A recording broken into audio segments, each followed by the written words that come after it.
seems like Mr. Söder actually has the popular support, but Mr. Laschet obviously would be the conventional candidate, being the chairman of CDU. How do you see this evolving, this neck-and-neck race between the two?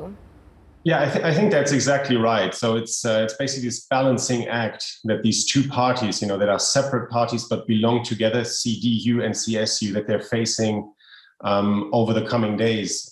Internal procedure would suggest that Armin Laschet is the one to make the race here and to run for chancellor, simply because he leads the by far larger party. But then obviously, if you look at popularity in the population, that is something that speaks for Söder from Bavaria.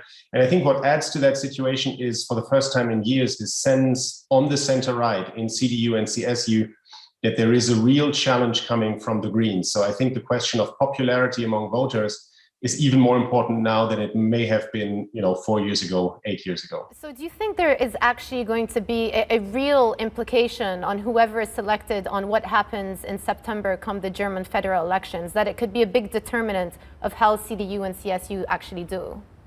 Yeah, I think it's clear that somebody who has the potential to rally voters, especially in those areas that have been difficult for the CDU over the last couple of years. If you look at East Germany, for instance, where we've seen this real onslaught from the far-right AfD party in many constituencies, I think that's an area where many MPs, incumbent MPs, are betting on Markus Söder.